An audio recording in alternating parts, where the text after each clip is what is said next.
안녕하세요. 네, 반갑습니다. 그 오늘 설명회를 진행할 김용원 대표이고요. 이제 최근에 나왔죠. 내년 시험 일정이 벌써 이제 우리가 날짜를 받아놓은 사람들이 됐네요. 좀 실감이 납니까?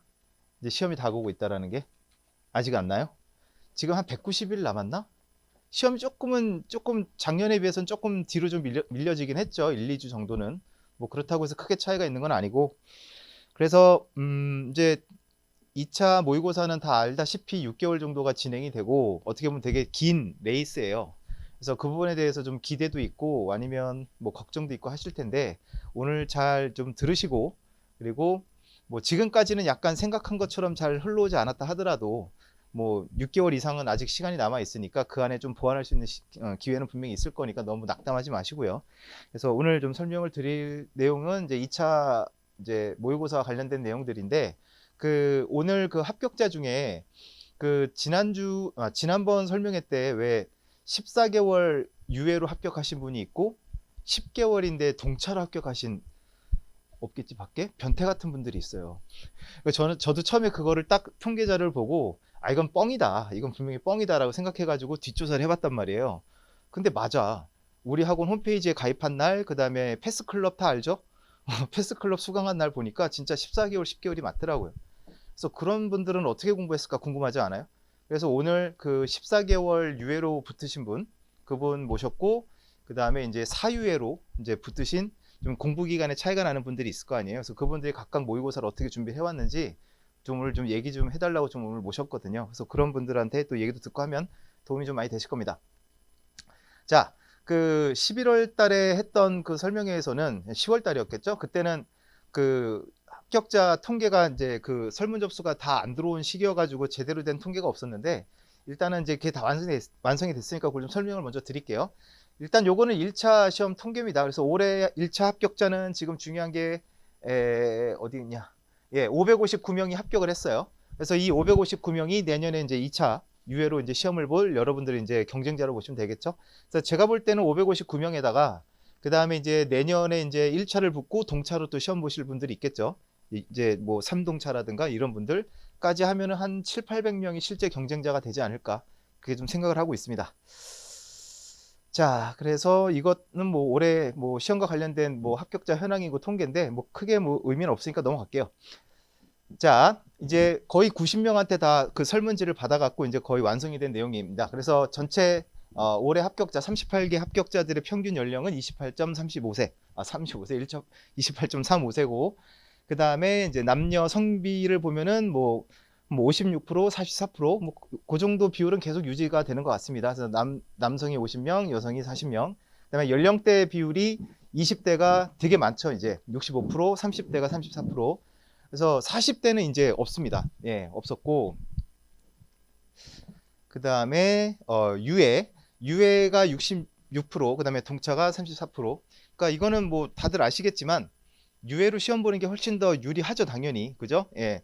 어떤 에너지라든가 시간이 이렇게 분산될 이유가 없으니까 유해가 유리한 건 당연한 거고. 그래서 여러분들 여기 대부분 이 유해인 걸로 알고 있는데 그래서 내년에 무조건 합격하겠다라는 목표를 좀 갖고 열심히 하셨으면 좋겠어요.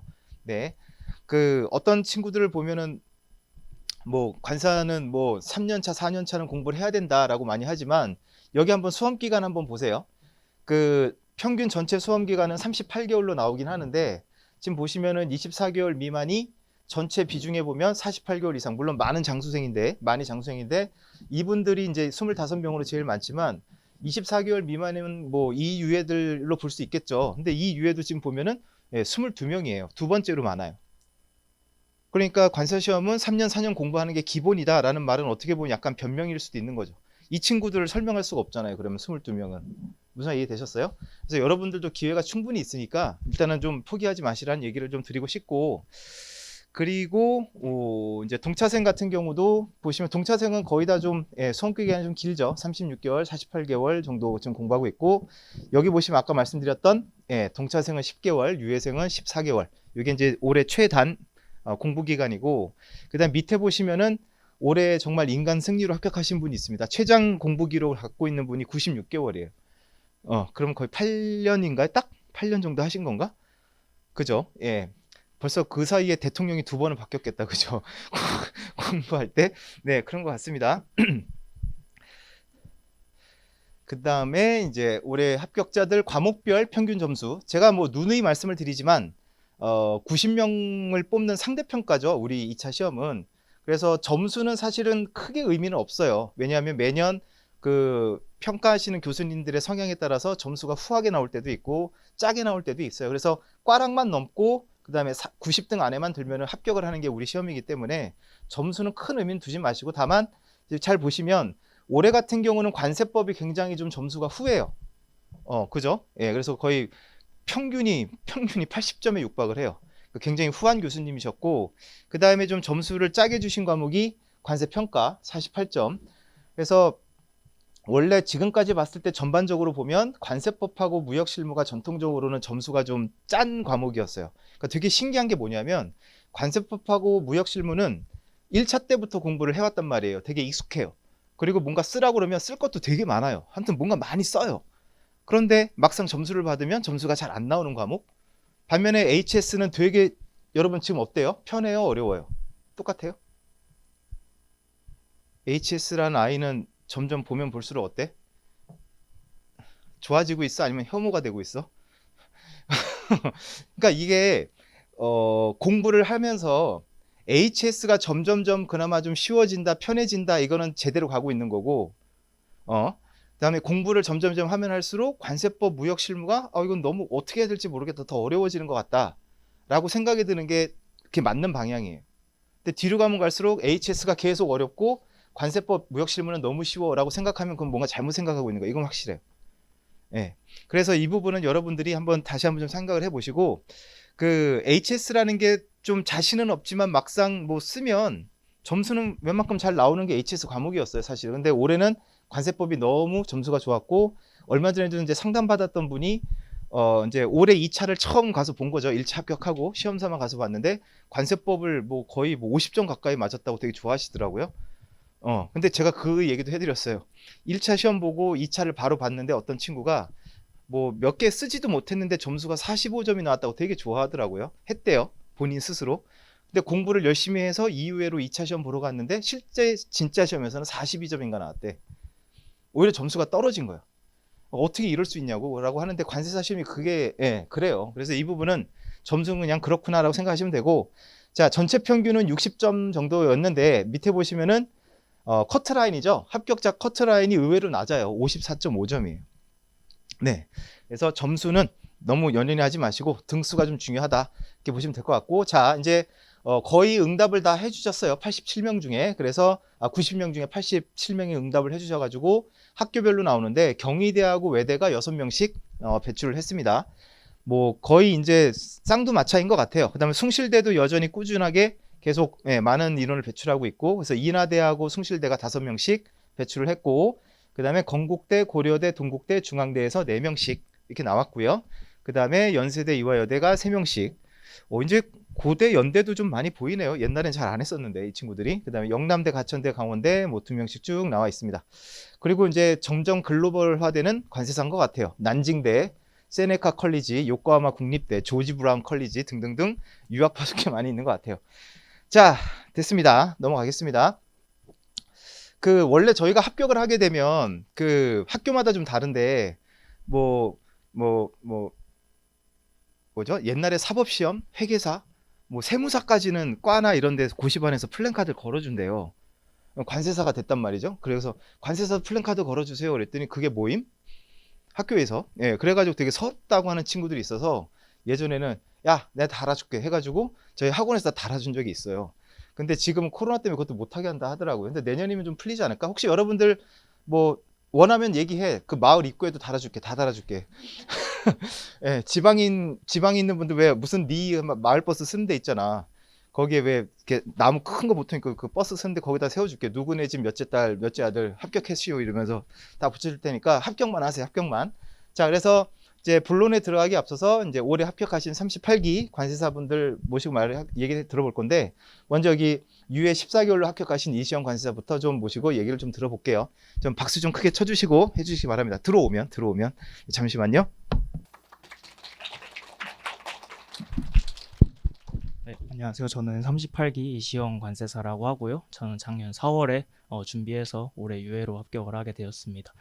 오늘 설명해 드릴 내용은 아무래도 모의고사 설명회인 만큼 모의고사 위주로 진행을 할 거고요. 그 다음에 관세사 시험 4과목에 모두 썼던 방법, 그리고 단거나 서브노트에 관해서 말씀드리고, 그 다음부터는 각 과목별로 어떻게 진행했는지 말씀드릴 거예요. 우선은 전체적인 공부 방법으로는 3가지가 있었는데요. 첫 번째로는 일단 플래너를 짜는 거였어요. 일단은 일주일치 계획을 짜 놓는다는 것은 이제 자기 수준에 맞춰서 그만큼 목표를 설정하고 자신이 할 분량과 한 분량을 체크할 수 있기 때문에 중간에 길을 잃지 않는 나침반 정도로 생각해 주시면 될 것 같고요. 두 번째는 인풋과 아웃풋의 적절한 조화라고 할 수 있겠는데요. 저 같은 경우는 전날 공부했던 것을 최소 10분에서 최대 30분까지 활용을 해서 전날 암기한 게 이제 인풋이고요. 그 다음에 복습하는 것은 아웃풋으로 활용을 해서 최대한 안 잊어먹으려고 많이 노력을 했어요. 그 다음에는 인풋과 아웃풋 하실 때는 뭐 예를 들어서 관세법을 내가 전날에 공부했다고 치면은 다음날 관세법 공부할 때 10분에서 30분 정도 뭐 기본서를 보면서 복습하셔도 되고요. 아니면은 백지에다가 자신이 써보셔도 되고, 아니면은 그냥 머릿속으로 이미지화만 시켜서 떠올려 보셔도 충분하다고 생각이 됩니다. 또 세 번째로는 이거는 모의고사 들어가면서 조금 중요한 부분일 것 같은데요. 아무래도 모의고사 기간 되면 거의 5일 만에 범위를 다 봐야 되니까 시간이 많이 부족해요. 그렇기 때문에 손으로 쓰시는 분들도 계시고 눈으로 많이 보시는 분들도 계실 건데, 저는 손으로 쓰는 것보다는 눈으로 많이 보라고 말씀을 드리고 싶고요.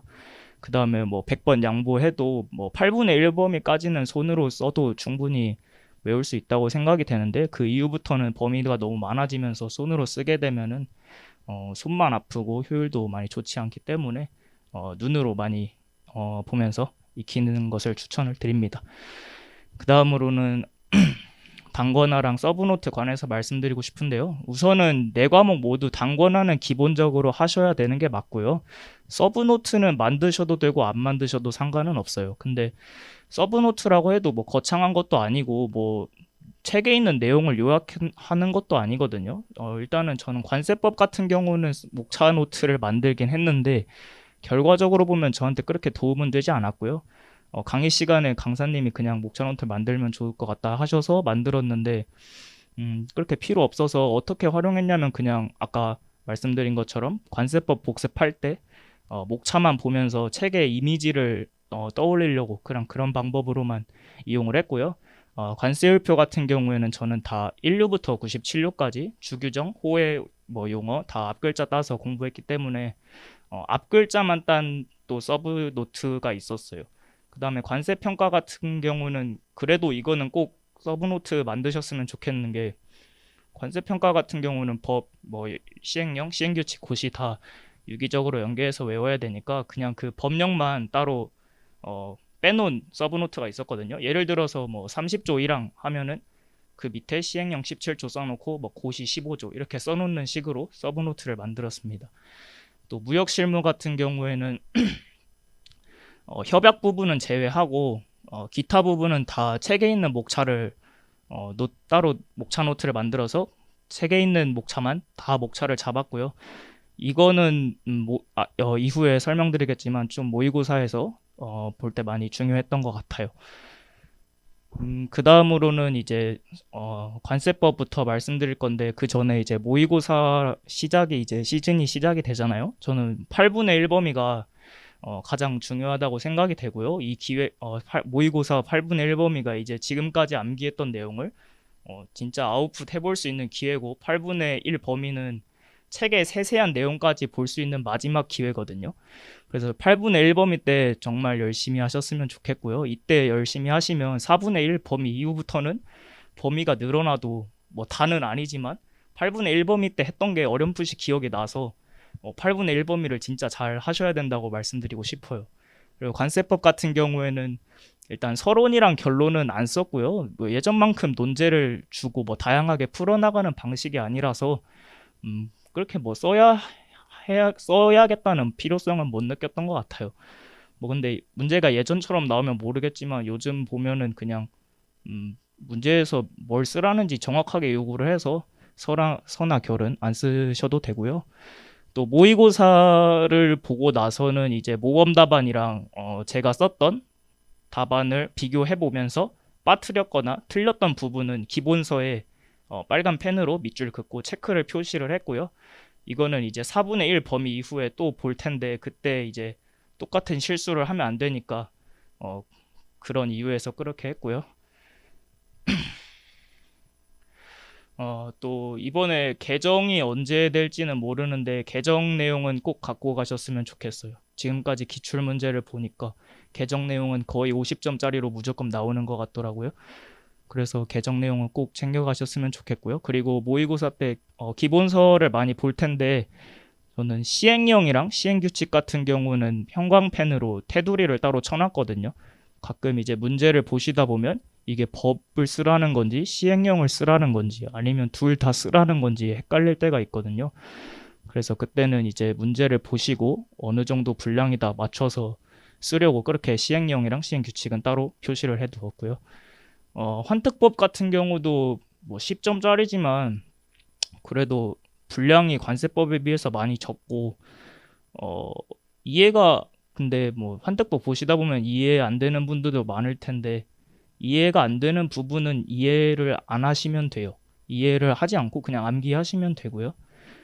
환특법 같은 경우는 뭐 범위도 적고 암기만 하면 되니까 그냥 10점 공짜로 주는 거라고 생각하고 꼭 챙겨가셨으면 좋겠습니다. 그 다음에 관세율표 같은 경우는 처음에는 진짜 이걸 진짜 다 외워야 되나 생각도 들고 진짜 다 외우는 건 아니겠지 생각했는데 진짜 다 외우는 게 맞고요. 근데 100% 똑같이 외워야 된다는 게 아니고 100% 똑같이 외울 수도 없고요. 그냥 회독수를 늘리면서 눈에 많이 익히는 게 좋은 것 같습니다. 저는 앞서 설명드린 것처럼 1류부터 97류까지 뭐 주규정이나 뭐 사단위 호까지 다 앞글자 따서 외웠고 모의고사 때 근데 이런 방식의 단점은 모의고사 때 호의 용어를 주고 사단위 호를 쓰라는 문제가 나오면 앞글자를 일일이 머릿속에서 찾아야 되거든요. 그래서 모의고사 때는 제가 설마 시험에 이렇게 안 나오겠지 사단위 호 주고 호의 용어 쓰라는 거 나오겠지 하고 그냥 그런 문제는 거의 다 버렸는데 그래서 이번 시험에 좀 많이 타격이 컸죠. 그래서 앞글자를 따서 외우시는 분들이 많을 텐데 그래도 너무 앞글자에 의존하시지 마시고 꼭 회독수를 늘리면 책이 이미지처럼 머릿속에 찍히거든요. 그러면 이제 호의 용어 주고 사단위 호 쓰라고 할 때도 좀 더 빨리 쓰실 수가 있을 거예요. 그리고 관세율표 통칙 같은 경우는 관세율표 전반적으로 다 적용되는 내용이라서 꼭 외우려고 했고 해설서도 챙겨가려고 했어요. 근데 통칙 해설서 보시면 아시겠지만 그거 다 암기 못하고요. 그거 그냥 시험 전에 가볍게 한번 본다는 마음으로 뭐 그리고 시간 날 때마다 그냥 틈틈이 한 번씩 봐주고 16부 같은 경우는 좀 내용이 많이 중요하기도 하고 거의 매년 나오는 문제라서 그거는 무조건 거의 100% 똑같이 외웠다고 보시면 되고 해설서 같은 경우는 보려고 했는데 16부 해설서 내용 너무 많고 어차피 나도 모르는 건 다른 사람도 모를 거라고 생각을 해서 그냥 그거는 안 봤습니다. 그리고 28류, 29류 같은 경우에는 호의 용어나 뭐 주규정 많이 어렵긴 한데요. 그래도 강사님이 꼭 보라고 한 부분은 꼭 보려고 했고 이게 좀 28류, 29류 같은 경우는 휘발성이 좀 많이 강해요. 그래서 시험 직전에 또 한번 봐주는 식으로 했습니다. 관세평가 같은 경우는 8분의 1 범위뿐만 아니라 이후에 모의고사 보실 때도 성적이 뭐 그렇게 좋게 나오진 않았어요. 근데 8분의 1 범위 때는 걱정 안 하셔도 되는 게 그때는 뭐 법령 암기 하시는 거에 더 치중을 둬야 되고요. 점수에 그렇게 연연하시지 않으셨으면 좋겠어요. 그 사례 같은 경우는 모의고사 사례랑 뭐 강의 시간에 배운 내용들만 보면은 충분하다고 생각을 했고요. 이후 다른 그 이외의 사례가 나올 때는 뭐 법령 암기만 잘 돼 있다면 아실 거예요. 이거는 어떤 조항을 써서 풀어야겠다는 뭐 감이 오실 겁니다. 그렇기 때문에 뭐 8분의 1 때는 법령 암기가 제일 중요하다고 생각이 되고요. 이것도 모의고사 끝나고 난 이후에는 모범 답안이랑 제가 쓴 답안 비교하면서 형광펜으로 모범 답안에 빠뜨렸던 부분이나 불필요했던 서술들, 그리고 꼭 알아야 하는 쟁점에 대해서 형광펜으로 칠을 해놨고요. 이것도 4분의 1 범위 이후에 또 한번 보려고 그렇게 한 거죠. 그 다음으로는 협정 같은 경우는 협정을 보시다 보면 아시겠지만 협정에 있는데 관세법에는 서술이 조금 부족한 부분이 있어요. 그 부분 같은 경우에는 모의고사나 뭐 실제 답안을 쓸 때 협정 같은 경우는 그냥 답안을 좀 더 풍부하게 만들려고 끌어다 쓰는 거거든요. 그래서 강의 시간에 뭐 형광펜으로 밑줄 그으라고 했던 부분은 꼭 그 아까 제가 관세평가는 서브노트를 만들었다고 했잖아요. 그 서브노트 옆에다가 키워드만 자그맣게 써놓고 답안 작성할 때 법령이랑 필요한 서술 부분은 꼭 쓰려고 했습니다. 그리고 1방법이 암기할 게 좀 많긴 한데 2방법 이하도 소홀히 하시면 안 될 것 같아요. 이번 시험이나 뭐 저번 시험 봐도 시행규칙 7조에서도 나오고 꼭 그 이전 시험을 봐도 이 방법 이하는 최소 하나씩은 나오거든요. 그래서 이 방법 이하도 꼭 가져가셨으면 좋겠습니다. 그리고 무역 실무 같은 경우에는 뭐 논제가 어떻게 나오든 서랑 결은 꼭 쓰려고 했고요. 근데 서랑 결 뭐 거창한 게 아니라 서랑 결은 그냥 문제에 맞춰서 간단하게 쓰는 정도로 하시면 될 것 같고요. 무역 실무도 모의고사 끝나고 나서는 협약을 틀렸으면 기본서에 밑줄을 그어놨고요. 만약에 목차 부분에 틀린 게 있었다면 목차 노트에 따로 표시를 해뒀습니다. 그리고 공부할 때는 3대 협약이랑 기타 협약이랑 그리고 그 외의 부분들을 이렇게 나눠서 공부를 했고요. 3대 협약 같은 경우에는 인코텀즈는 뭐 소개문이나 사용자를 위한 설명문 뭐 A10, B10까지 다 정확도를 높여서 암기를 했고요. 그리고 A1부터 A10까지 외울 때는 각 정형거래 조건의 차이점들을 중점적으로 많이 보려고 했어요. CISG나 UCP 같은 경우에는 뭐 조항 암기가 협약 암기가 우선이 돼야겠지만 각 조항 간의 뭐 차이점이나 공통점 같은 뭐 강의 시간에 뭐 세분화 목차도 같이 보려고 했고요. 기타 협약 같은 경우에는 원문을 다 암기하기에는 시간적 여유가 많이 없다고 생각이 되고요. 그 다음에 뭐 함부르크나 헤이그, 뭐 로테르담 같은 경우는 강의 시간에 나눠진 프린트 보면서 각 협약 간의 차이점 위주로 많이 보려고 했고, 뭐 몬트리올이나 MIA 같은 경우는 그냥 원문을 암기하겠다는 느낌보다는 그냥 많이 보면서 그냥 익숙해지겠다라는 느낌으로 공부를 했습니다. 그 이외의 부분은 목차가 제일 중요하다고 생각이 되는데요. 목차만 알고 있으면 거의 그냥 목차 쓰고 그 밑에다 본문 내용 그냥 살을 붙이는 방식으로 하면 되거든요. 예를 들어서 뭐 포페이팅 같은 걸 쓴다 하면은 그냥 뭐 의 쓰고 뭐 특징 쓰고 효용 한계 뭐 위험 관리 방안 이렇게 목차를 잡고 목차 밑에다가 그냥 자기가 알고 있는 포페이팅에 대한 걸 쓰면 되거든요. 그렇게 하면 점수는 충분히 가져갈 수 있다고 생각이 되고요. 그렇기 때문에 그 이외 부분은 목차를 꼭 활용해서 썼으면 좋겠어요. 대신 이제 목차를 잡는다고 해도 그 내용에 대한 이해가 물론 선행이 돼야겠죠. 그 다음에 대외안 같은 경우는 뭐 안 그래도 무역실무 양 많은데 더 대외안 때문에 더 고민될 거라고 생각이 되는데 대외안이 있어서 오히려 무역실무가 편한 것 같다고 생각이 되고요. 대외안이라고 해도 뭐 10점을 다 맞겠다기보단 5에서 7점 정도로 가져가시면 될 것 같아요. 그거 어차피 양 많아서 뭐 10점 분량을 챙기기는 좀 무리가 있다고 보고요. 대외안 같은 경우는 대외무역법 같은 경우에는 법이랑 시행령은 꼭 암기하려고 했고 규정은 그냥 다 외울 순 없으니까 규정은 그냥 대외안 볼 때마다 한 번씩 봐준다는 느낌으로 했고 외국항거래법 같은 경우는 외국항거래법도 법이랑 시행령은 다 암기하려고 했고 규정은 솔직히 내용도 너무 생소하고 많아서 그거 어차피 다 못 보니까 그냥 이해되고 눈에 보이는 것만 봤고 자본거래 파트도 강의 시간에 설명해 주신 부분 빼고는 아예 안 봤어요. 근데 자본거래도 보시긴 보셔야 될 것 같은 게 그냥 이번에 시험에 그게 안 나와서 다행이었다고 생각하고 뭐 다음 시험 어떻게 될지 모르니까 꼭 보셨으면 한 번이라도 그냥 보셨으면 좋겠어요. 그리고 4분의 1 범위 이후에는 8분의 1 때 잘 하셨으면은 4분의 1 범위도 이후부터도 그렇게 뭐 어렵다고 생각이 안 되고요.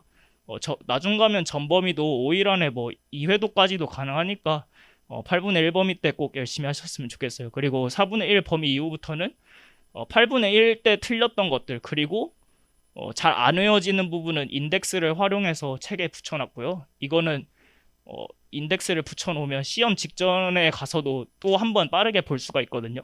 그런 식으로 활용하셨으면 좋겠어요. 그리고 모의고사 점수 관련해서 8분의 1 범위 때 모의고사 점수는 그렇게 신경을 안 쓰셔도 될 것 같아요. 8분의 1 범위 때는 그냥 폼을 그냥 끌어올리는 시기라고 생각하시면 되고요. 8분의 1 범위 때 뭐 엄청 열심히 해도 점수가 잘 안 나올 수 있는데 그럴 때 뭐 낙담하지 마시고 그냥 폼 끌어올린다 생각하고 어차피 시험 날까지만 폼만 끌어올리면 되거든요. 그렇기 때문에 모의고사 성적에 뭐 그렇게 너무 많이 연연 안 하셔도 될 것 같아요. 앞으로 모의고사 시즌 잘 준비하시고 시험 날까지 힘내시길 바라겠습니다. 감사합니다. 혹시 질문 사항 있으신가요? 없으시죠? 네. 만약에 있으시면 저기 있을 테니까 언제라도 와서 물어봐 주시면 답변해 드리겠습니다. 감사합니다.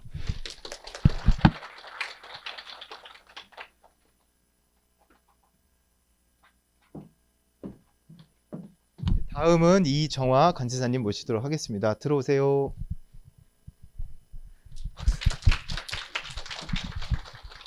네, 안녕하세요. 저는 올해 38회 관세사 시험에 합격한 이정화입니다. 오늘 제가 드리는 얘기는 그 합격에 있어서 절대적인 이야기도 아니고 또 어떤 특별한 이야기도 아니긴 한데 그래도 제가 수험 기간이 좀 긴 편이에요. 그리고 제가 이 F학원에서 기본, 심화, 맵, 모의고사를 모두 현장 수강했기 때문에 여러분께 도움이 되는 내용이 있을 거라고 생각을 해서 이 자리에 서게 됐습니다. 혹시 듣고 궁금하신 내용이 있으면 언제든지 편하게 질문해 주세요. 우선 제 총 수험 기간은 3년 6개월이고요. 저는 2018년 1월에 단기 합격반을 수강하면서 그 수험 생활을 시작했어요. 그리고 그해 3월에 있던 1차 시험에 합격을 해서 2년 유예를 바로 준비하게 됐는데 그 제가 이 관세사라는 직업에 대해서 그때는 확신이 없던 때라서 2년 유예를 제대로 준비하지는 못했고 그 학원에서 그냥 기본 심화 맵 과정만 현장 수강을 했습니다. 그리고 그 다음에 1월부터 6월까지 모의고사는 전부 신청을 해서 응시를 했어요. 이게 물론 공부를 안 했으니까 점수가 잘 안 나오긴 했었는데 그래도 전부 응시는 했고 그해 시험에 관세율표 36.5점, 무역실무 39점으로 꽈락 불합격을 했습니다. 이제 불합격 소식을 9월에 듣고 이 시험을 계속 할지 고민을 하다가 끝까지 하기로 마음을 먹고 9월부터 다시 3동차를 준비하게 됐는데요. 제가 2년 유예 때 공부를 잘 안 했으니까 다른 온라인 강의로 빠르게 1회독을 하고 그 다음에 1월부터 9월까지 모의고사를 수강을 했습니다. 3동차 때는 총점 237점으로 불합격을 하고 다들 아시다시피 작년에는 12월에 합격자 발표가 있었잖아요. 그래서 올해는 2월부터 모의고사가 있었는데 올해 1월까지는 쉬고 2월부터 모의고사를 수강해서 올해 4년 유예로 합격하게 되었습니다. 그래서 저는 수험 기간 동안 계속 쭉 공부를 한 건 아니고 주로 모의고사 그 시간대만 그 시간을 많이 할애해서 공부를 한 타입이에요. 이제 간단한 공부 방법을 말씀드리면 우선 관세법 같은 경우에는 제가 2년차 때까지만 해도 대부분 합격생들이 이 목차를 노트를 만들어서 목차를 전부 암기하고 어떤 키워드가 주어졌을 때 그 내용을 전부 서술하는 게 고득점의 비결이다. 이렇게 얘기를 많이 하셨거든요. 근데 이게 트렌드가 많이 바뀌어서 어떤 목차를 전부 서술하는 게 아니라 목차는 주어지고 물어본 내용을 정확하게 서술하는 게 그 고득점의 비결로 바뀐 것 같아요.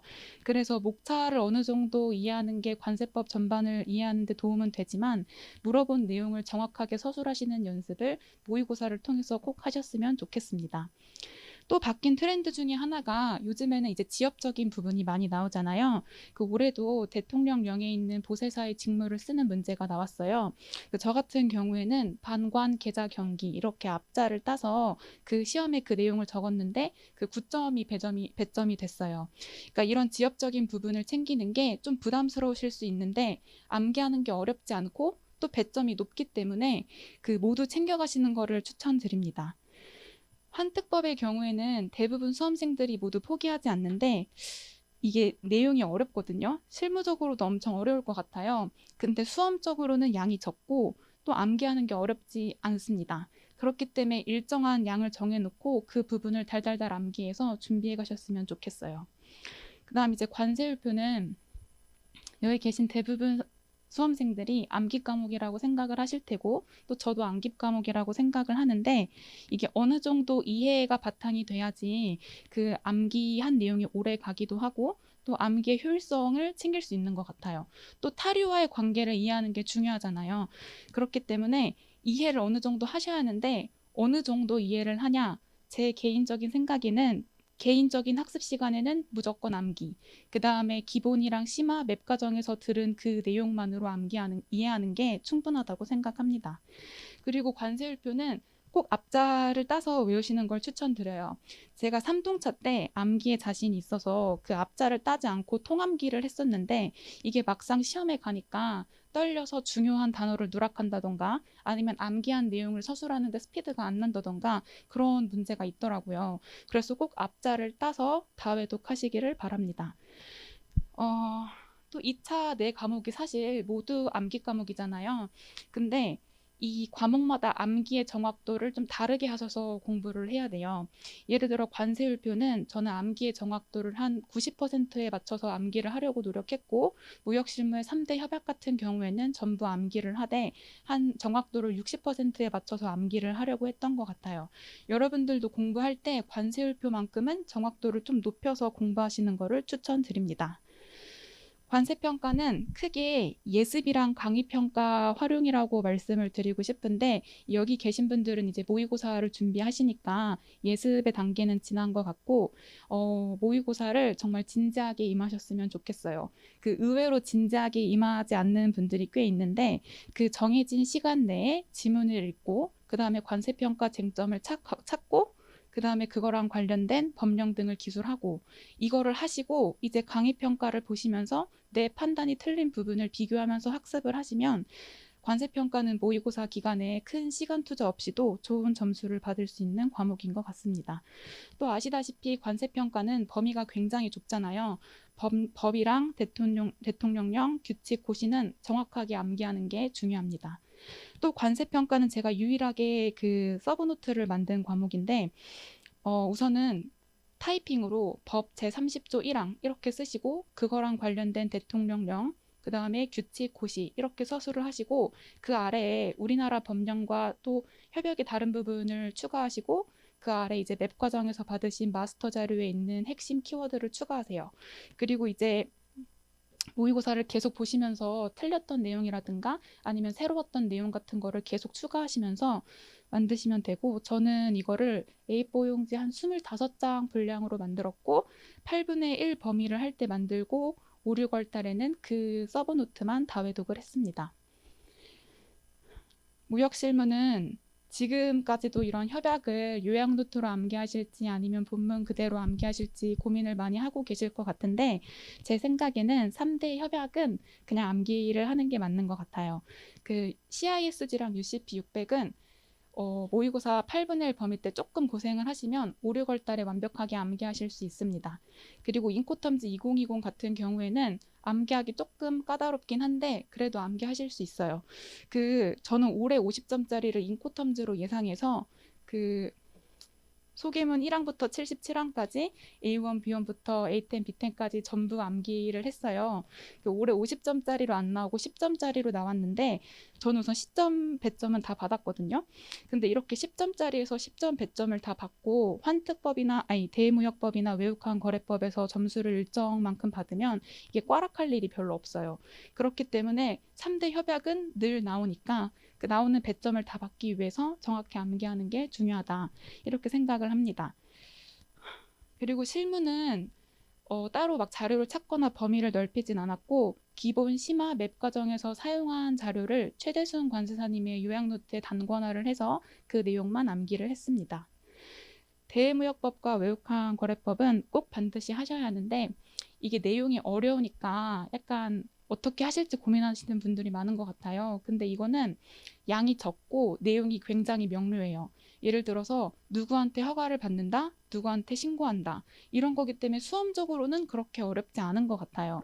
그래서 여러분들도 지금 어떤 방법으로 공부하실지 고민하지 마시고 매일 일정 시간만큼 법을 보시고 영을 보시고 이게 어느 정도 커버가 되면은 점차 범위를 넓혀가는 방식으로 공부를 하셨으면 좋겠습니다. 다음 제 공부 시간은 저는 모의고사 기간에는 오전 9시부터 새벽 1시까지 했고 점심 저녁 1시간 쓰고 그 다음에 운동하는데 1시간 또 가족들이랑 얘기하는데 1시간 이렇게 해서 4시간 정도를 쉬었어요. 환특법이랑 대무역법 외국환 거래법은 각 30분, 관세법, 관세율표 무역실무는 2시간 반, 그 다음에 관세평가는 2시간 공부를 했고 그날 끝내야 할 분량 중에 다 못 끝낸 과목이 있으면 관세평가에 있는 2시간 중에 1시간으로 보충을 했습니다. 제가 마지막으로 드리고 싶은 말씀은 여기에 관세사가 꼭 되겠다. 아니면 관세사 시험을 2년 만에 합격하겠다 이렇게 생각을 하고 계신 분들도 있을 거고 아니면 저처럼 약간 어영부영 공부하시는 분들도 있을 것 같은데 꼭 전자만 붙는 건 아니에요. 후자도 붙을 수 있어요. 물론 늦게 붙겠지만 그러니까 여러분도 자신의 페이스대로 꼭 끝까지 완주를 하셨으면 좋겠어요. 제가 3동차에 떨어지고 나서 2년차 때 공부를 그렇게 해서 떨어졌다고 자책을 많이 했는데 4년차 때도 그렇고 지금도 그렇고 2년차 때 그렇게 공부한 덕분에라도 붙었다 이런 생각을 많이 합니다. 여러분들이 지금 다른 분들에 비해서 정리가 덜 됐거나 아니면 시간 투자가 덜 됐다고 하더라도 지금 하고 계신 공부가 언젠가 합격하는데 꼭 도움이 될 거예요. 그러니까 꼭 끝까지 최선을 다하시고 여러분 수험 생활의 끝을 꼭 합격으로 마무리하시기 바랍니다. 감사합니다. 혹시 뭐 질문하실 내용 있으면 저희 빈 강의실에 와서 해주시면 돼요.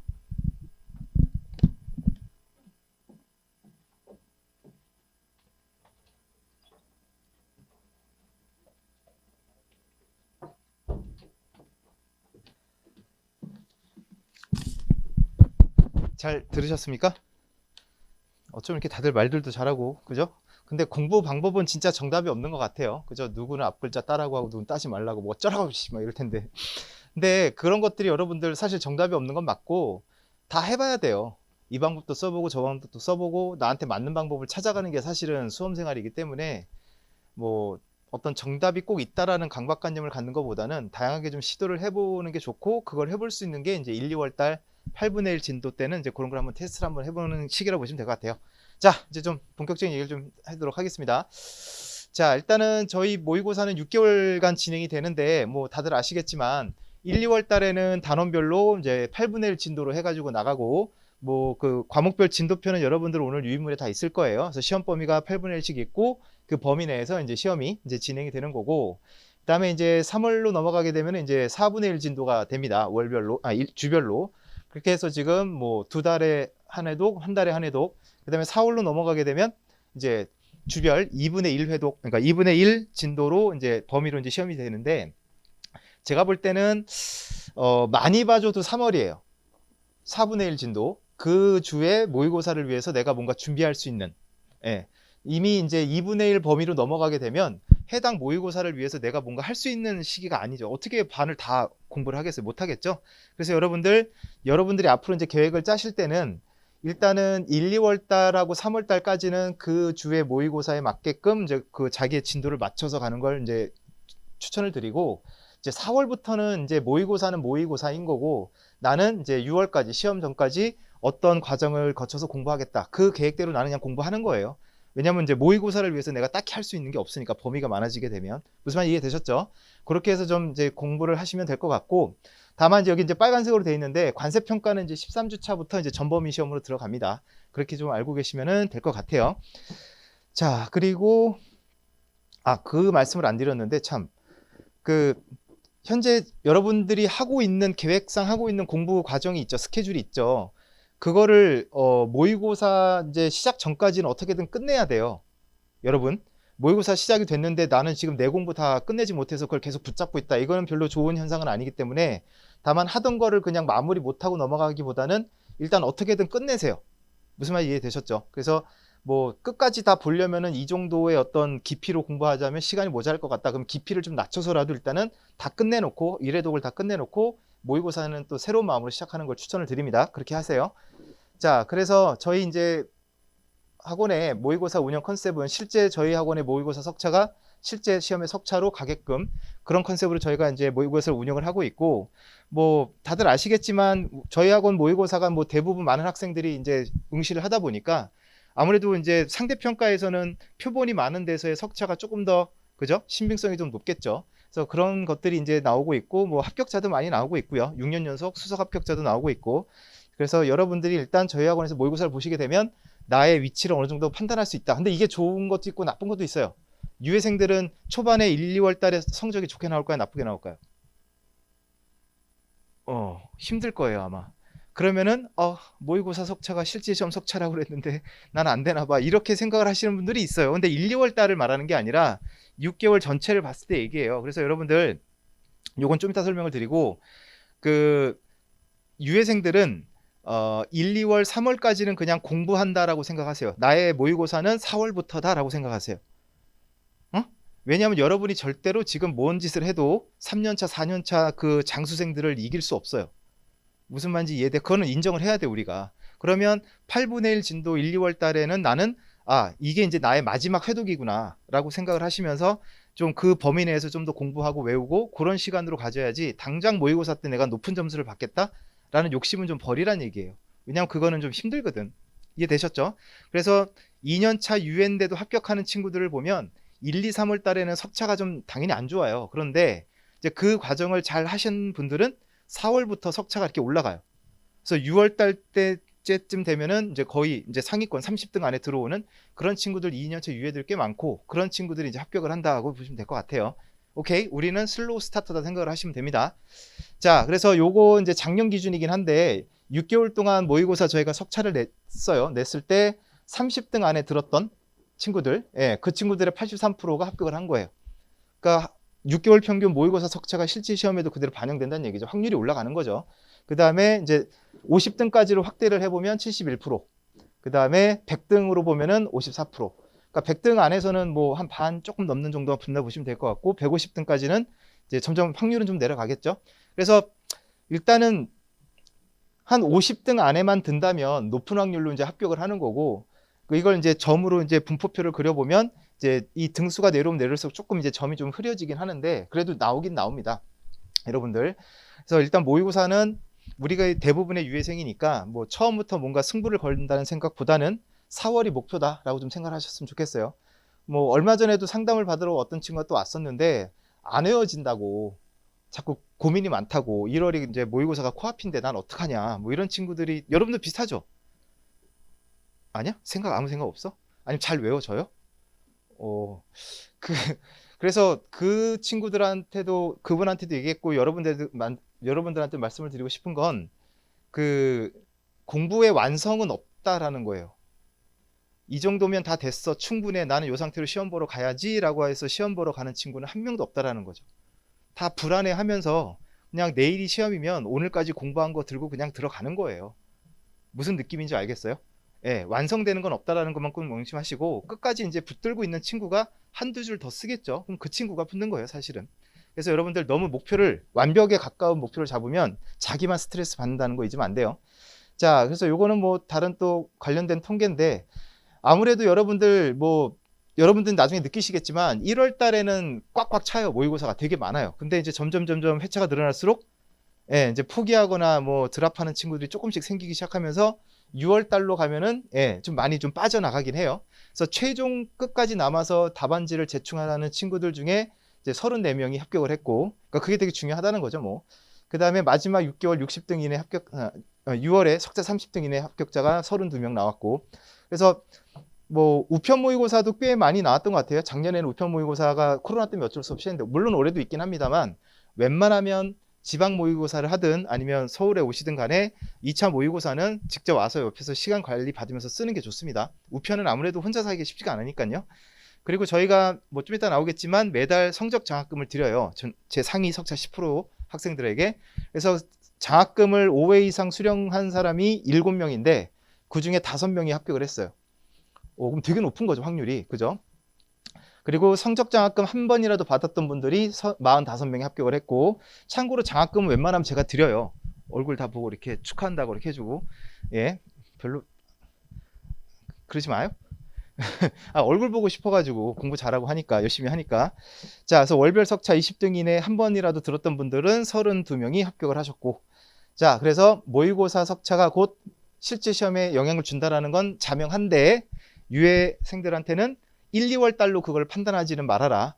그죠? 우리는 이제 6개월의 기간이 있으니까 그걸 좀 생각을 하시면 될 것 같고, 일단 저희 뭐 학원 모의고사의 어떤 운영 계획인데, 일단은 제일 이제 올해 달라진 점이, 아시는 분은 아시겠지만 강사팀이 이제 두 팀으로 나뉘어졌잖아요. F1 팀이 있고 기존의 강사님들이, 그 다음에 이제 F2 팀이 계시고, 그래서 이 두 분들의 문제를 서로 이제 일단 모의고사는 2원 체계로 일단은 운영이 될 겁니다. 왜냐하면 문제가 서로 다르기 때문에 같이 섞어갖고 이게 석차를 내는 거는 조금 문제가 있을 것 같아서 일단은 다르게 갈 거고요. 자세한 건 좀 이따 설명을 드릴게요.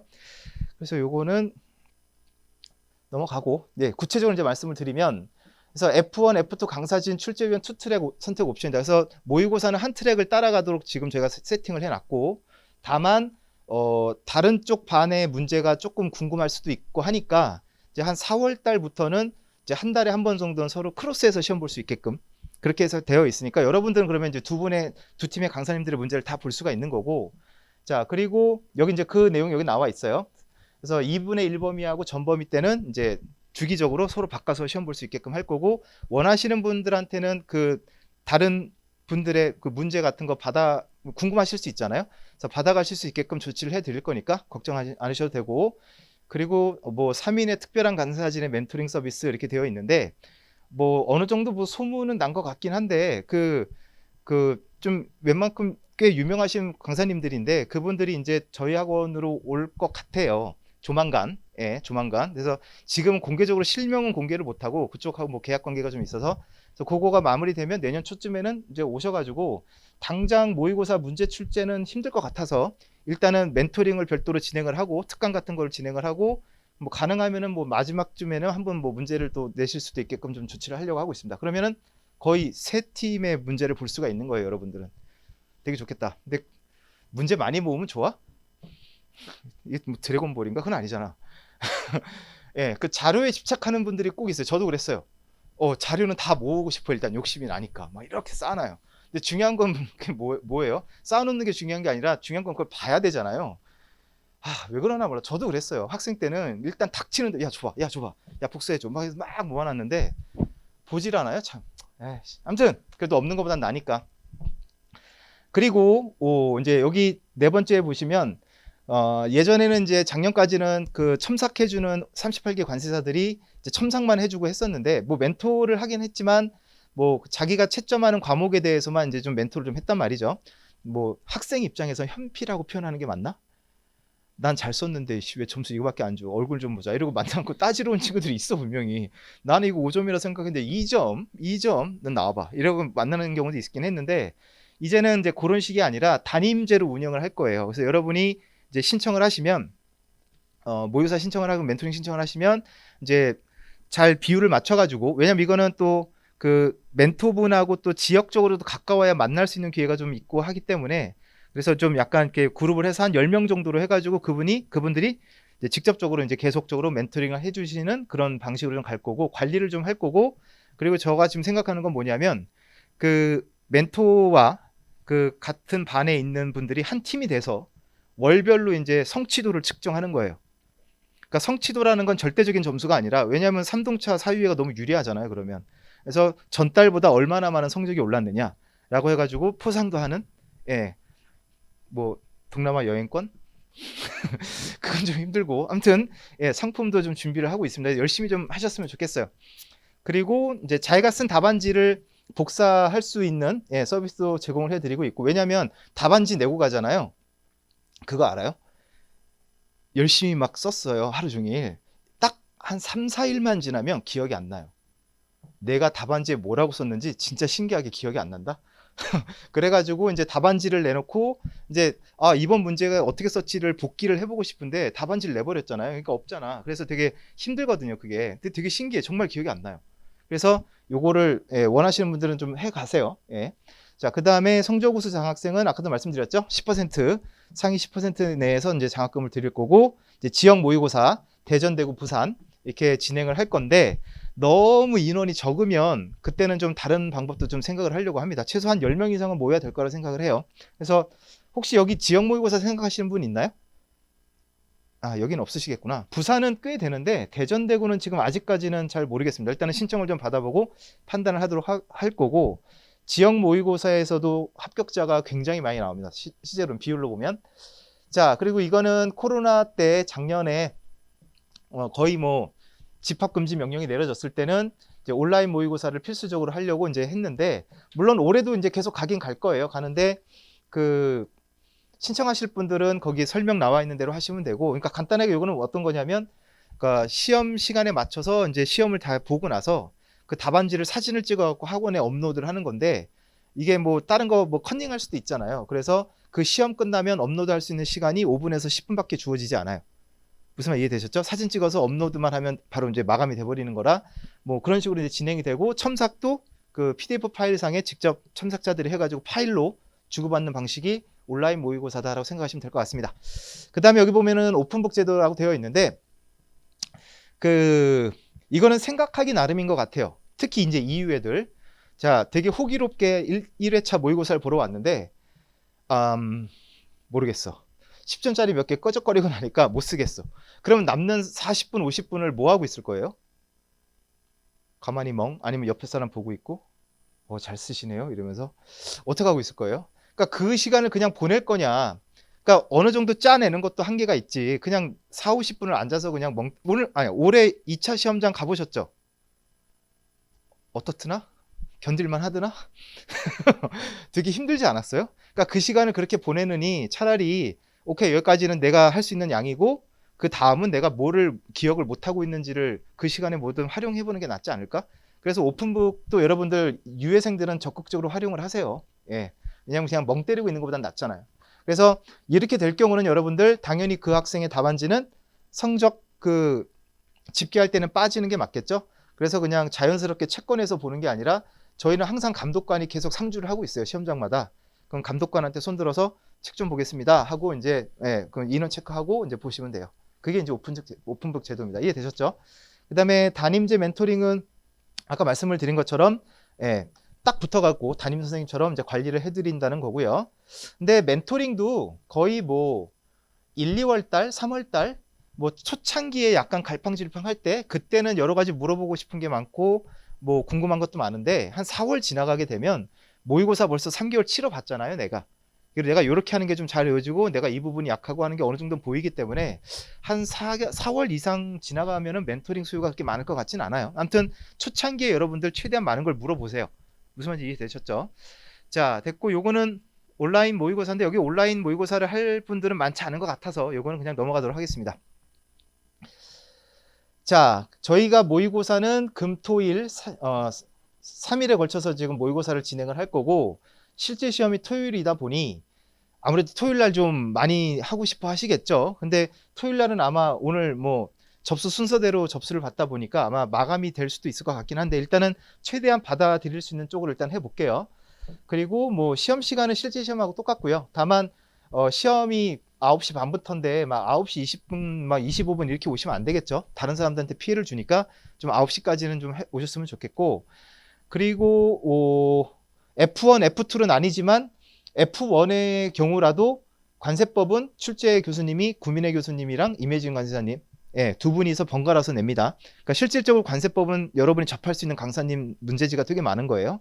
그다음에 이제 무역 실무 같은 경우는 다 아시겠지만 최지순 최건수 관세사님이 두 분이서 번갈아 내실 거고, 자, 그런 식으로 진행이 된다라고 생각하시면 될 것 같습니다. 그리고 모의고사가 처음이신데 다시 한번 말씀을 드리면, 시험을 보러 오시면 그날 쓸 답안지하고 그 다음에 문제지를 드려요. 그럼 시험을 보면 여러분은 뭘 제출하죠? 답안지는 제출하겠죠. 그래야 다음 주에 첨삭돼서 나올 테니까. 그러면 집에 가실 때 그날 시험 본 해설 답안지, 정답지를 받아가시게 되는 거예요. 첫 주는 이해되셨죠? 자, 그럼 두 번째 주에 왔어요. 그럼 똑같이 여러분에게 답안지랑 문제들 드리고 여러분이 써가지고 답안지 내시면 그날 정답 답안지를 드리게 되고, 그 다음에 또 하나 드리는 게 있겠죠. 뭐가 있다고요? 전주에 봤던 첨삭 답안지를 받게 되는 거죠. 무슨 말인지 이해되셨죠? 예, 그래서 그런 식으로 해서 굉장히 뭔가 많이 풍성하게 받아가는 게 좀 많아지긴 합니다. 자, 그렇게 진행이 되고, 그리고 뭐 부득이하게 시험을 못 봤다 이번 주에, 그럼 다음 주에 왔을 때 지난주 문제지랑 답안지 좀 달라, 뭐 그런 학생들도 꽤 돼요. 당연히 드리는데 그거를 뭐 한 달 있다 와가지고 한 달치를 다 주세요, 이건 좀 불가능할 수도 있으니까 웬만하면 너무 결석은 안 했으면 좀 좋겠습니다. 그 다음에 일단 오늘 오신 분들 우선 접수를 받을 거고, 온라인으로는 이제 오늘 접수가 끝나면 이제 오픈이 될 거고요. 그리고 뭐 수강료 할인은 22일까지 접수하시게 되면 똑같이 할인 혜택을 부여해 드리게 되고, 그리고 요거는 뭐 장학금 얘기니까 넘어가도록 하고요.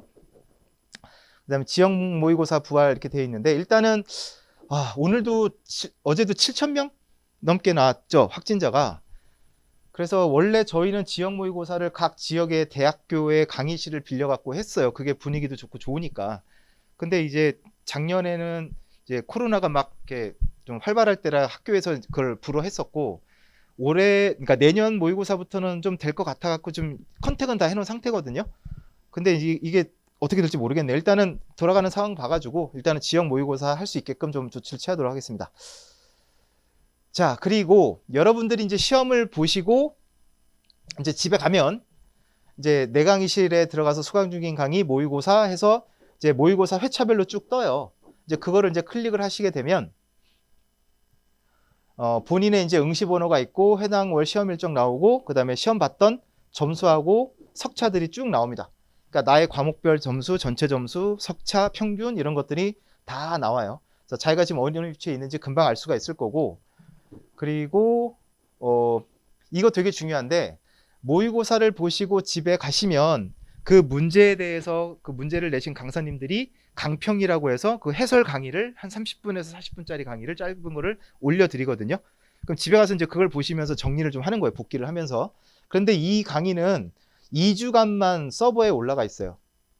무슨 말 이해되셨죠? 그러니까 최대한 2주 안에 다 보셔야, 밀어놓고 볼 필요는 없지 않나 이거? 그죠? 모의고사 봤으면 빨리빨리 보고 빨리빨리 치워버리는 게 좋으니까 꼭 2주 안에 시청을 꼭 해주시기 바랍니다, 강평 강의는. 그 다음에 매주 성적 리포트가 이렇게 뭐 그래프로 샘플로 나와 있긴 한데, 이게 이제 그거예요. 그러니까 그러니까 여러분에게 좀 이제 주의사항이라고 해야 될까?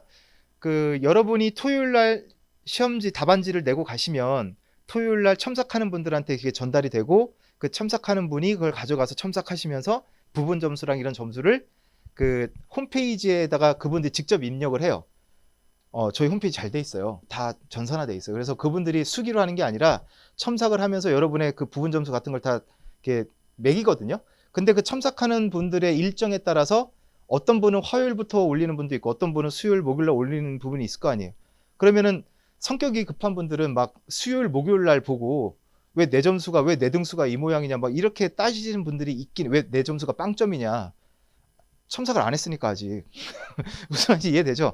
그러니까 성적 확인은 최소 그러니까 토요일 날 시험을 쳤다면 금요일 날 저녁이나 뭐 금요일 날 저녁쯤에 보면 그게 거의 내 점수다 생각하시면 돼요. 너무 먼저 열어보고 당황하지 마시란 뜻이에요. 입력하는 시점이 다 다르기 때문에. 그걸 이제 말씀을 드린 거고, 뭐 이런 식으로 석차가 이거는 그냥 샘플입니다. 이렇게 떨어지면 큰일 나요. 무슨 시험을 아예 안 본 건가? 그러니까 제일 좋은 건 이거죠. 이 유의 학생들한테는 초창기에는 좀 낮았지만 점점 올라가는 이런 식의 그래프가 나오면은 제일 좋은 거라고 보시면 될 것 같아요. 네. 자, 이것도 뭐 통계 얘기고요. 네. 아, 그리고 그 여러분들 홈페이지에 저희 학원 홈페이지에 회원 정보에 전화번호는 다 맞게 들어가 있나요? 가끔 보면 저희가 공지를 했는데 못 받았다고 해가지고 막 서로 책임 소재 얘기 나오는데 알고 보니까 전화번호가 잘못 입력되어 있는 학생도 있었고, 그다음에 여러분에게 하나 또 부탁드리고 싶은 건 저희가 아까도 나왔지만 수험 기간과 관련해 가지고 통계를 만들잖아요. 그럼 여러분들 그 회원 정보에 들어가시면 나의 수험 기간 입력하는 게 나와요. 그러니까 내가 정확하게 언제부터 공부를 시작했는지 1차를 그걸 좀 잘 정리를 그러니까 좀 체크를 잘 해주셨으면 좋겠습니다. 그건 좀 하나 부탁을 좀 드릴게요. 그 다음에 여러분이 시험을 보시게 되면 요거 이제 온라인으로 첨삭, 여러분들 답안지에 되는 첨삭과는 별개로 여러분들의 관세법, 뭐 토요일날 관세법을 채점한 그 첨삭자가 그 전반적인 채점평을 여기다가 올리게 돼요. 이건 온라인으로 보여지게 되는 거예요. 전반적인 채점평은. 다만 이제 부분별 점수표라든가 어떤 첨삭은 답안지에 별도 표기가 될 거고. 이해되셨죠? 그러니까 이런 것들이 다 홈페이지에서 보여지는 내용이라고 보시면 될 것 같습니다. 그리고 밑에 보시면 첨삭위원들만 여러분을 평가하느냐? 아니에요. 여러분도 첨삭위원을 평가할 수 있어요. 무슨 말인지 알겠죠? 너무 불성실하다. 나한테 막말한다. 막 그런 거 있으면 다 적어 놓으세요. 그러면 이제 평가가 이제 들어갈 거고. 자, 그 다음에 이제 모의고사를 준비하는 요령 한 가지 돼 있는데, 일단은 한 3년 전부터 출제 유형이 확 바뀌긴 했는데, 근데 또 올해 보면은 약간 좀 과거랑 비슷한 약간 좀 뭔가 서술을 요구하는 것도 가끔은 또 껴있기도 해서, 일단은 기존 유형과 과거 유형을 조금 각자 좀 대비를 하는 게 좋지만, 그래도 뭔가 그 최신 유형을 조금 더 반영하는 게 좋긴 하겠죠. 거의 1차처럼 외워야 되는 그런 문제가 나오기도 하니까. 자, 그 다음 다시 한번 말씀을 드리지만 첫 유예생들은 1, 2월 달에 당장 눈앞에 성적을 내려고 뭔가 좀 편법을 하거나 지름길로 가려고 하는 시도는 좀 하지 마시고, 일단은 내가 계속 마지막 정리를 하고 암기하는 시점이다, 회독을 하는 시점이다 생각하시고 그 시간을 좀 알차게 보내셨으면 좋겠습니다. 우리의 목표는 몇 월이라고 유예생? 4월부터의 석차가 내 진짜 석차다. 다 죽었어. 이러면서 지금 칼을 열심히 가르라는 얘기예요. 예. 자, 그 다음에 여기 나와 있지만 전범위 기간에는 모의고사를 위한 공부 말고 뭐 3개월짜리 과정을 내가 프로젝트를 짜든지 4월, 6월이니까 아니면 월 단위로 나의 프로젝트를 따로 짜든지 해가지고 그냥 그대로 공부하라는 뜻이에요. 모의고사를 위해서 뭔가 할 수 있는 시기는 아니니까 이때는. 그리고 이것도 되게 중요합니다. 중요도에 따른 공부 비율 설정 용어. 자, 1차도 그렇고 2차도 그렇고 여러분 나올 만한 것들, 중요한 것들은 있잖아요. 그럼 그 부분부터 확실하게 좀 해놓는 게 맞잖아요. 시간 투입을 할 때 있어서. 무슨 말 이해돼? 무형용으로 치면 3대 회박도 잘 못하는 친구가 기타 회박 외우고 있는 거예요. 그런 공부는 성공하기가 쉽지 않잖아요. 그래서 중요도에 따른 공부 비율이라는 건 뭐 정말 중요한 부분을 좀 더 자주 보고 좀 이건 좀 지엽적인 부분이다 싶으면 걔네도 나올 수는 있겠지. 근데 나올 확률은 떨어지잖아요. 나온다 해도 다 같이 못 쓸 거니까 그런 부분은 조금 시간을 좀 투입 시간을 낮춘다든가 그런 식으로 좀 현명하게 공부했으면 좋겠습니다. 너무 기계적으로 공부하지 않으셨으면 좋겠어요. 자, 뭐 반복적인 얘기긴 한데, 자, 1, 2월 달은 유예생들한테는 단원별로 최종 정리할 수 있는 마지막 단계다. 정리하면서 외우는 거죠. 그리고 제 생각으로는 이 서브노트나 목차노트 같은 것들 또는 단거나 한 것들, 요것들이 뭐 100% 다 필요하다고 얘기하기 힘들겠지만 제가 볼 때 관세법이랑 무실 정도는 이게 너무 뭐라 그럴까, 양도 많고요. 뭐 썰이 많잖아요. 그러니까 이게 정리를 안 하면 잘 외워지지도 않고 어떻게 공부를 해야 될지도 모르겠고, 시험 한 직전에 5월, 6월에 가면 여러분 1일 1회독을 해야 될 수도 있어요. 그 정도 양의 어떤 요약본도 내가 갖고 있어야 돼. 하루에 1회독을 계속 할 수 있는. 그런 거 생각 안 해봤어? 그러니까 1일 1회독이 힘들면 일주일간 1회독이라도 해야 돼. 그럼 그거를 내가 어떤 부분으로 해서 그걸 딱 볼 건지를 정리해 놓는 게 서브노트, 목차노트라고 한 거지 꼭 이걸 만들라는 뜻은 아니야. 이해됐죠? 시험이 다가오면 다가올수록 정말 핵심적인 부분만 외워야 돼요. 그 부분을 여러분이 준비를 해 놓는 단계가 1, 2월 단계다 보시면 될 것 같고, 그 다음에 이제 여기 이제 3, 4월 때는 핵심적인 코어 부분 위주로 암기를 좀 하세요. 일단은 무형영어로 자꾸 예를 들면 무형영어로 치면 이제 3대 회박 위주로 열심히 하라는 뜻이에요. 이때는 확실하게 이 부분 내가 막 갖고 가자. 왜냐하면 3대 회박 확실하게 해놓으면 여러분 무형영어 40점 밑으로는 안 내려가. 그것만 다 맞추면. 그렇지 않아요? 거기다 살을 좀 붙이면 60점, 70점 되는 것처럼 2차도 똑같아. 중요한 부분 먼저 꽉 잡고 가는 시기라고 보시면 될 것 같고, 이때부터 이제 시간 배분, 서술, 양 등 완급 조절 같은 것들을 좀 많이 해봐야 돼요. 자, 50점짜리가 뭔 문제인지 난 모르겠다. 감이 하나도 안 온다. 그럼 어떻게 하고 있을 거예요, 여러분? 어떡하지? 아씨, 망했네. 이러고 있을 거야? 어떻게 해야 돼? 일단 그때는 10점부터 쓰는 거예요. 그다음 10점짜리도 두 문제는 알겠고 세 문제는 모르겠어. 그러면 계속 어떻게 이러고 있을 거야? 아니잖아요. 예, 칸 남겨놓고 일단은 뭐라도 해야 되거든.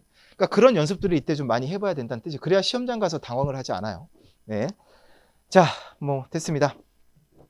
그래서 4월, 6월은 뭐 이때는 정말 딴 거 없고 그냥 계속 반복적으로 암기하는 거죠, 뭐. 그러니까 저 같은 경우는 제 경험을 말씀을 드리면 그 1, 2월 처음에 모의고사를 딱 보고 나서 바로 알았어요. 아, 내가 뭔가 외우겠다고 뭐 서브노트나 이런 걸 쫙 만들어 놨는데 이거를 100%다 외워서 쓰는 거는 불가능하구나.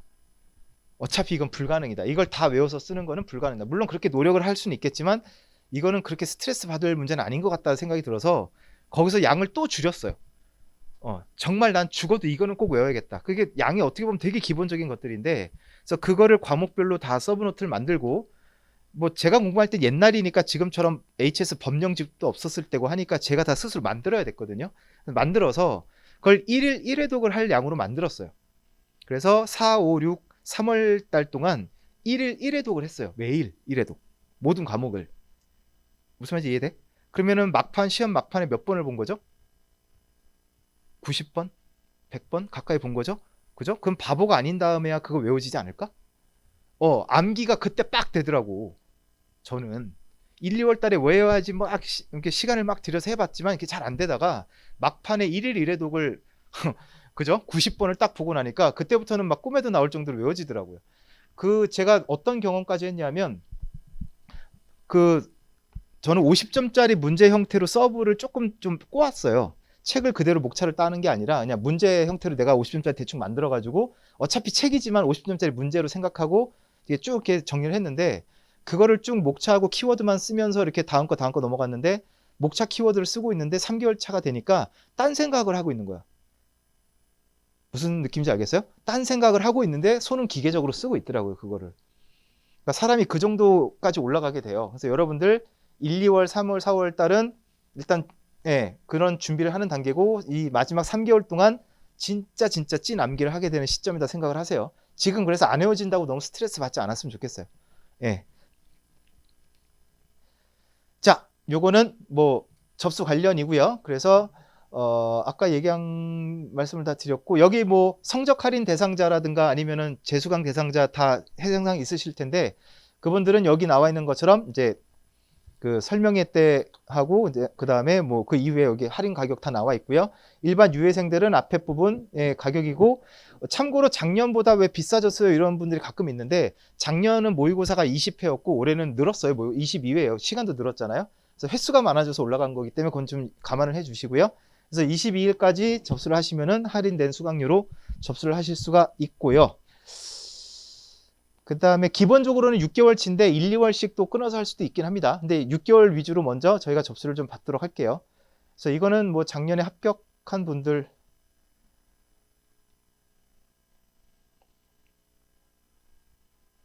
파일이 크니까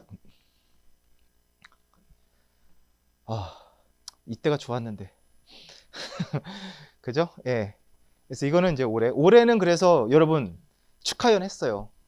해가지고 사진도 찍고 했어요. 근데 이거 딱 하고 나니까 뭐죠? 이름이 뭐지? 무슨 행성 이름 같지 않아? SF 영화에 나오는 오미크론? 그것 때문에 이제 그것도 폐쇄가 됐는데 아무튼 올해 38개 친구들은 진짜로 운이 좋은 것 같아. 35회? 38개, 38회입니다, 여러분. 요거 못하네요. 자, 됐고 그 다음에 질문 혹시 있습니까? 거의 이제 내용은 전해드릴 내용은 다 끝난 것 같습니다. 질문 있으면 하시죠. 네. 온라인 모의고사요? 아까 얘기하지. 일단은 말로 설명을 드리면 답안지는 그 써야 될 답안지는 미리 드리고 거기 이제 문제가 올라올 거예요. 홈페이지에 올라오면 그 답안지에 시간 내 쓰셔가지고, 그러니까 내 맘대로 편하게 못 쓰겠죠. 왜냐면 그 스캔 떠서 올릴 수 있는 시간이 딱 그 시험 끝나면 5분, 10분밖에 없으니까 그렇게 해서 올리면 되고, 그리고 나서 이제 그 사진 파일에다가 PDF 파일로 바꿔서 첨삭을 해서 다시 드려요. 그게 다야. 별거 없어. 그 석차는 똑같이 반영이 되고. 예. 또 질문 없으신가요? 뭐 개인적으로 물어볼 게 있으시면 저한테 오셔도 되고, 아까 38기 관세사님들도 딴 데 안 가고 계시니까 그 관련해서 여러분들이 질문할 거 하시면 되고요. 할인권을 좀 추천하도록 하겠습니다.